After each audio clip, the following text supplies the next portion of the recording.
Hello everybody, back with another video so soon, and today I'm going to be showing how to do this.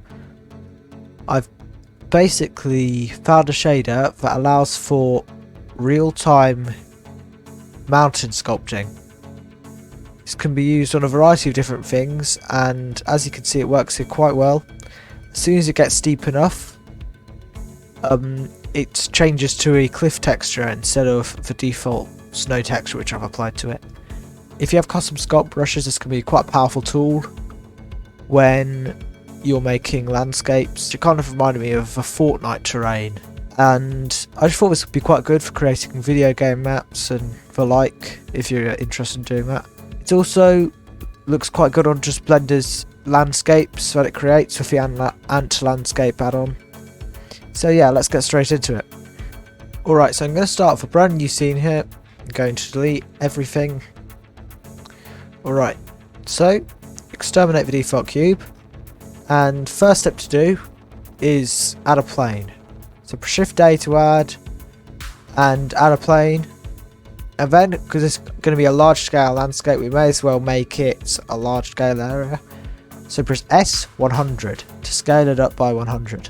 Also, we need to subdivide, so just right click and repeatedly click subdivide until it's at a stage which you think your computer can handle. I'm going to say about that for me. The more subdivisions you do, the more taxing it is on your PC. So I can't enable dynamic topology as you would usually do when sculpting, which means it alters the mesh and makes triangles, because that doesn't save the UV mapping we're going to do. So as soon as you've done this, as soon as you've made all these subdivisions, press tab to go out of edit mode and go to the shading tab up here at the top, and add a new material with your plane selected. And so we need to add two different separate textures. I'll put a link to the textures down below in the description. So the easiest way to do that is to, if you have a node wrangler add-on enabled, just make sure to go to preferences and enable the node wrangler add-on. There it is. Make sure that's checked. You should always have it checked. It's a very good tool for the node editor. And well, if it's enabled, press Ctrl Shift T. Find your textures from wherever you've downloaded them, and bring them into Blender.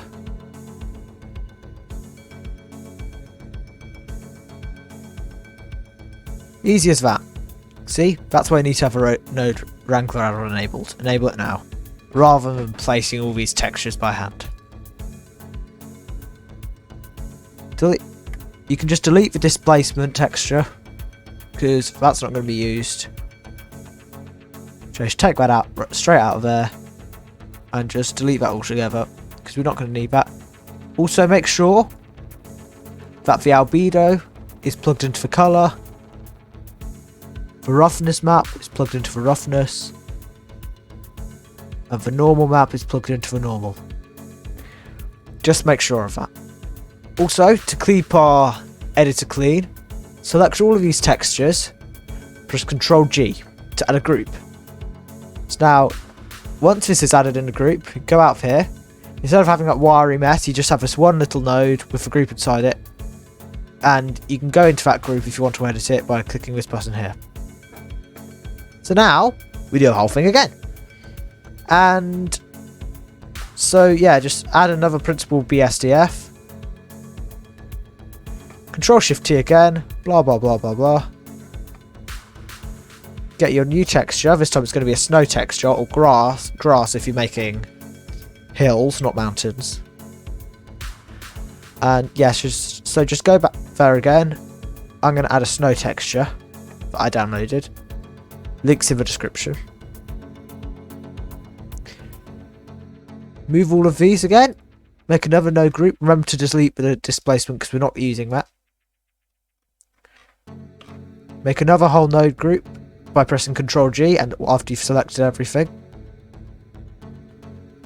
Well, it looks like I didn't select everything.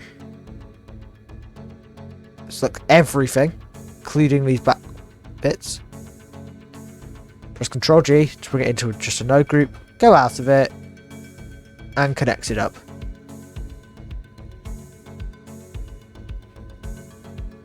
Also, if there's nothing to connect it up to, make sure that the BSDF panel here, this BSDF node, plug that into a group output, because that just happened to me just now. Right, next thing is now we need to tell the computer, tell Blender to put the rock texture where it's steeper and the snow texture, sorry, where it's less steep. Before we do that, I just want to go to the UV editing up here at the top. Select everything here by pressing A, and then press S10 to scale it up. Basically, this is making the texture go smaller, because right now it's one big cliff rock texture. Obviously, you can see the texture tiling. It won't be so obvious later, I promise. Right, back to this. Press Shift A and add a mix shader. So search mix shader, and then plug that into here, and it automatically goes in. Now plug your snow texture to the bottom. And now we need to see the factor. In what way are these two nodes going to mix? And obviously that is by the steepness. So now we need you to add 3 nodes. Add a geometry node, a separate XYZ node, you can just search all these up. I don't know what half of them are anyway. And a color ramp. And now plug the normal up here into the vector here. Third time lucky. Yes. And plug the Z-axis here into the color ramp here. And then plug the color into the factor. So now what that should have done, if you did it correctly, it should have left the snow texture on top and the rock texture on the bottom. To check if this is working, and if it is the snow texture, just go to rendered view of your lamp. It looks like snow. You know? Have you ever seen snow? No, I haven't. That's what it looks like. And now you're basically ready. So if you were to go into Sculpt mode, go up here and press Sculpt mode. Set the strength up to full. And start clicking and holding around here. Start making some mountains or hills or whatever. Maybe you have a custom sculpt brush to do that. I sure don't. And I've made this little cliff here. You see it's all grainy, and it's a very, very, very not smooth transition between the snow and the rock. All you need to do that is go back to object mode, right click and press shade smooth. Now it's nice and clean. I mean, it's not that clean, but it's cleaner. Okay. And now if you want more of it to be snowy or more of it to be rocky, pull the sliders here on this colour ramp.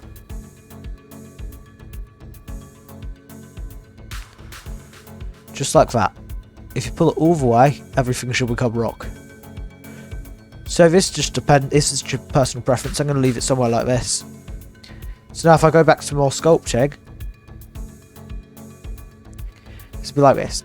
But once again, it reminds me of the mountains of Fortnite. Quite good for game level design. Can make maps really quickly, really easily, and import them into your game engines with the textures on once you've baked them. Yeah, but I hope you like this tutorial. It's very easy. You can now add this material to anything. So if I delete this landscape and add, say, a UV sphere, you can add the same material and you'll see what happens. It's basically like it's snow topped. That's basically what happens. It snow tops things. Quite a cool shader. Hope you like this video. Please subscribe. Only a small percentage of people who watch our videos are actually subscribed. So if you enjoyed this video, please subscribe. Anyway, see ya.